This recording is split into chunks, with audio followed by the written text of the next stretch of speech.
चल जाएगा। लेकिन विषय बनता है सत्संग। सत्संग से क्या होता है? उदय के विवेक। विवेक का उदय किससे होता है? बिन सत्संग विवेक न होई। अब सत्संग तीन बातों में आता है, देखा भी जाता है, किया भी जाता है। देखा भी जाता है, देखने भी है, सत्संग देख आते हैं।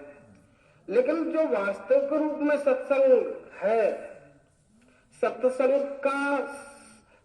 शब्द का साक्षात स्वरूप परमात्मा दर्शन है। क्योंकि सत शब्द कोई साधारण शब्द नहीं है, सत शब्द शाश्वत है। सत माने अविनाशी, और कहा संग, किनके? सबके। तो किससे सत्संग है भाई? परमात्मा से ही सत्संग है। कोई किसी का संग नहीं है, केवल परमात्मा ही संग है। और एक और बात बताएं, भाई साहब कह रहे थे, गोस्वामी जी ने भी लिखा है, परिस्थिति तो यह है, पुनरप जननम पुनरप मरणम पुण्यम जननी जठरे शयनम। इससे बड़ा दुख तो है नहीं संसार में और कोई भी। बार बार जन्मना, बार बार मरना, बार बार माँ की जठराग्नि में उल्टे लटकना, इससे बड़ा दुख कोई नहीं। इसीलिए तो प्रभु ने कह दिया, मामुपेत्य पुनर्जन्म दुखालयम शाश्वतम। सबसे बड़ा दुख इस संसार में बार बार जन्मना और बार बार मरना ही है। और देखो, प्रभु ही जैसे वहां पूछ रहे हैं, क्या तेरा मोह नष्ट हुआ? तो भगवान कन्हैया के माध्यम से अर्जुन जवाब दे रहे हैं, नष्टो मोहा स्मृति लत्वा। आपकी कृपा से मेरा मोह नष्ट हो गया, अब मैं स्मृति को प्राप्त हो गया हूं, आदेश का पालन करूंगा। लेकिन आदेश क्या है? आदेश का मतलब परमात्मा ये थोड़ी कह रहे किसी को मार डालो। भाई जो भी युद्ध चल रहा है आंतरिक विषय है, अपने ही मन को हम नहीं समझा पा रहे, क्योंकि मन है ना, इसलिए समझाना पड़ता है। मनोबुद्धि अहंकार चित्तान ना हम, जब इस स्टेज पर बात पहुंच जाएगी फिर कोई झगड़ा ही नहीं है, अपने अंदर द्वंद्व ही नहीं रह गया, शांति शांति हो गई। क्यों? क्योंकि जो कुछ है ये दृश्य चराचर, नाम रूप न्यारा न्यारा, जो कुछ भी हम चर्म चक्षुओं से देख रहे हैं, जो कुछ है ये दृश्य चराचर, नाम रूप न्यारा न्यारा, सर्व ब्रह्म खल ना किंचित, भिन्न काल त्रय निर्धारा। अब भांस कैसे रहो? जैसे रज्जु में सर्प बहे, मृग तृष्णा में जल की धारा, तैसे ही अविद्या जन्म कल्पित जगत ये है सारा। तो ये कल्पना मात्र है, लेकिन इसके अस्तित्व में वह सत्य ही बसा है और कुछ भी नहीं है। क्योंकि इम्पार्टिलिटी कोई साधारण चीज नहीं है। समदर्शिता तभी आती है जब परमात्मा सदगुरुदेव की साक्षात कृपा दृष्टि, क्योंकि अनन्य भक्ति योग क्या है? परमात्मा का हाथ है, तब ये राम नाम आ रहा है, नहीं तो राम नाम आने वाला है ही नहीं। ये संत महामूर्तियों के दर्शन कहां मिलेंगे? लेकिन ये साक्षात परमात्मा का हाथ है कि वास्तव में तुम्हें कुछ देखने के लिए मिल रहा है। क्या मिल रहा है भाई? रग रग में परमात्मा का दर्शन मिल रहा है। उन्होंने कहा भाई कर्म अकर्म विकर्म ये कहां छोड़ दिया आपने, तुम तो डायरेक्ट परमात्मा की बात कर रहे हो। उन्होंने कहा भैया ये तो अपने लिए लगा लो तुम, पंच तत्व और 3 गुण ऐसे करके 8 वेदों वाली अपरा प्रकृति, और इससे पर जो परा प्रकृति है, विशेषता तो उनकी देखिए ना कि वो निर्गुण होते हुए भी सर्वगुण को गुण गुण में बहन कर रहे हैं। अब मतों की बात करें तो एक शब्द में कहा है कि मीमांसा कहें कर्मई से सब जग में सुख दुख फल पावे, और बिना किए ना हो कछु बैठे बैठे पछतावे। अग्निष्टोम अविधान यज्ञ विधिवत जो कोई करवावे, ताके फल से स्वर्ग सुख भोगन को नर जावे। तो बंद मोक्ष सब कर्मई से, कौन कह रहे हैं?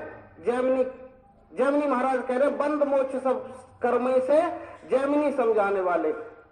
उन्होंने कह दिया भैया करोगे तो खा लोगे, नहीं तो भूखे मर जाओगे। और कड़ाक महर्षि क्या कह रहे? नहीं हटाओ, वैशेषिक में लिख रहे हैं कड़ाक महर्षि कि वैशेषिक कहे क्रिया सकल निष्फल लौकिक वैदिक सारी। उन्होंने कहा भाई क्या बात?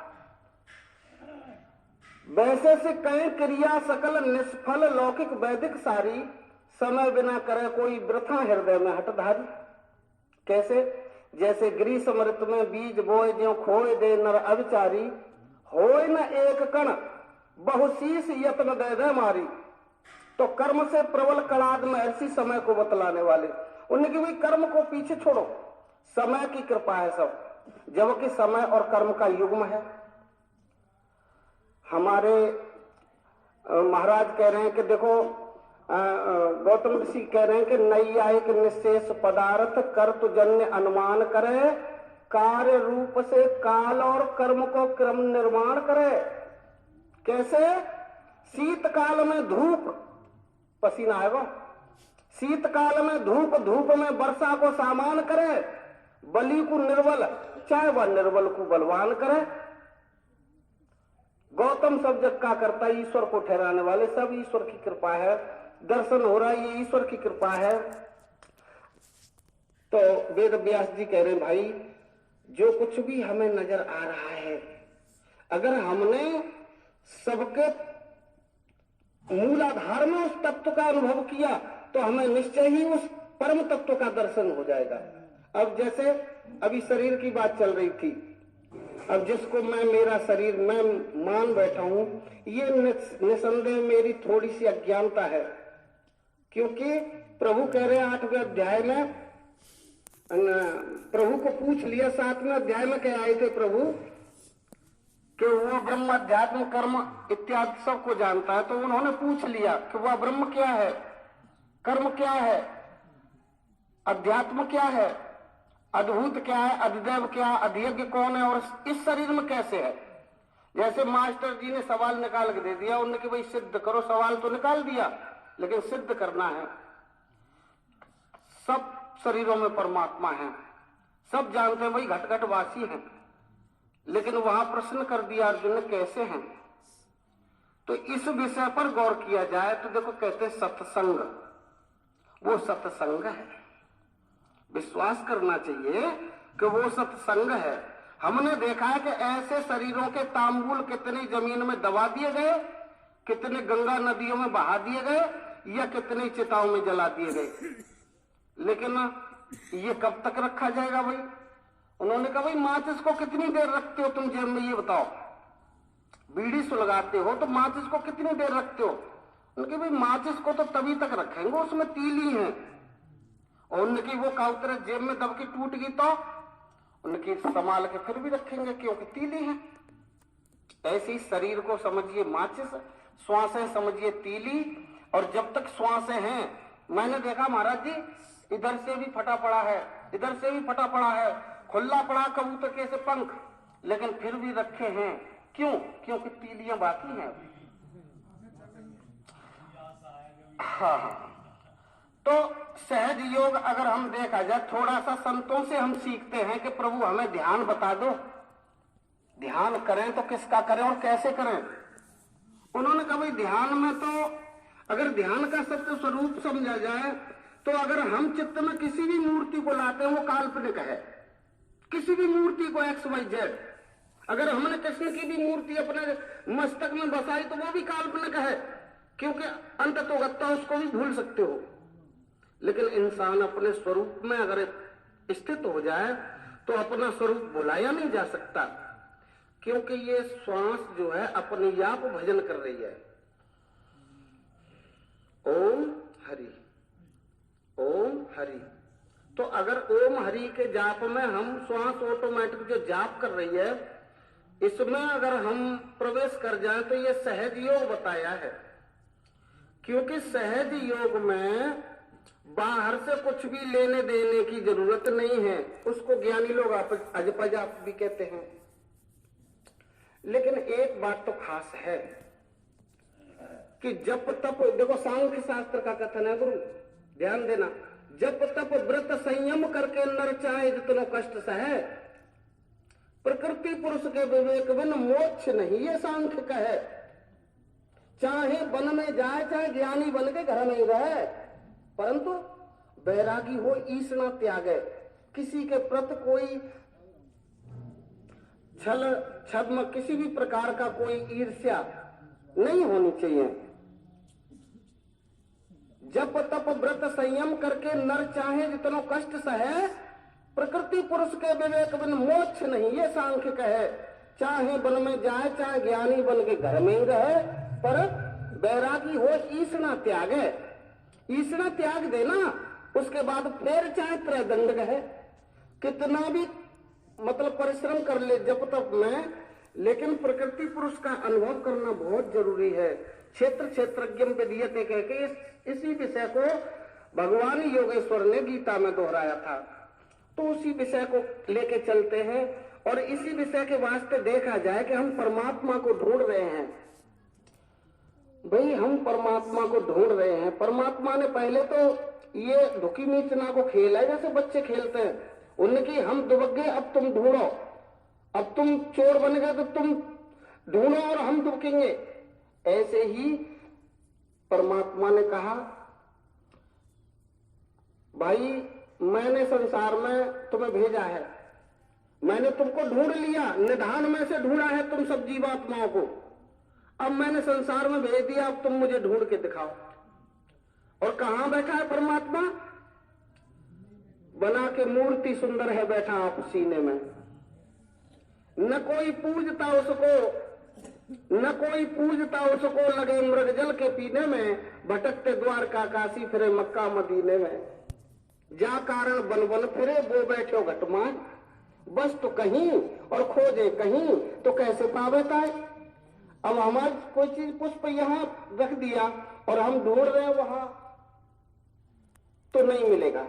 ऐसे ही अगर हमें परमात्मा का वास्तविकीकरण में दर्शन करना है तो बाहर नहीं होगा, वो अपना ही सत्य स्वरूप है। क्योंकि भगवान कहा है वहां परम अक्षर ब्रह्म है, अपना स्वरूप, अर्थात जीवात्मा अध्यात्म नाम से कहा जाता है। और भूतों के भाव को देखो, कर्म की परिभाषा सुनिए एक बार, ध्यान देना, ध्यान देना। कह रहे हैं भूतों के भाव को उत्पन्न करने वाला जो त्याग है वो कर्म नाम से कहा गया है। अब कर्म की बात करें किसी से, उन्होंने की भैया कर्म तो ये खेत में जाएंगे, ये करेंगे वो करेंगे। मैंने की भैया कर्म के सत्य स्वरूप को जानना बहुत जरूरी है, अगर नहीं जाना, क्योंकि कर्म अकर्म विकर्म ये तीनों ही इस 5 तत्व 3 गुण के साथ जीवात्मा पर सबके सब हावी है। भाई सुलझा हुआ इंसान किसको कहते हैं? अब ये हमारे अध्यक्ष जी महाराज हैं, हम आप सभी के बारे में आप भी बोल के जाएंगे, आपके बारे में बोलेंगे, महाराज जी बोल के जाएंगे उनके। क्यों? संचालक हैं, कुशल। कुशलता का मतलब सुलझे हुए, हर शब्द पर शब्द है, शब्द ही गुरु शब्द संस्वय शब्द से विरला बूझे, हर शब्द पर शब्द है इनके, जैसे हर केले के पात में पात है, उसी प्रकार। तो मेरा कहने का मतलब यही है। हाँ हाँ छोड़ो यार। अशोक जी, अच्छे लोग भी कुछ बैठे हुए हैं जिनका नंबर आना चाहिए। हाँ क्यों मेरे सामने। और मैं तो इतना ही बोलूंगा महाराज, जितना मेरी समझ में आ रहा है, मेरे को तो सभी ज्ञानी नजर आ रहे हैं। बहुत अच्छा। सबके पास अनमोल शब्दों की झड़ी है। आते रहा करो, आते रहा। सबके पास एक से एक बढ़कर के शब्दों की धन्यवाद माला है। और फिर गीता सुगीता कर्तव्य की मन्नी शास्त्र विस्तरी या स्वयं पद्मावनी श्रुता, ये भगवान श्री हरि के श्रीमुख से जो है अमृत गंगा है, इससे बढ़कर कोई क्या कहेगा बताए दो। तो 2 बार जय हो। मैं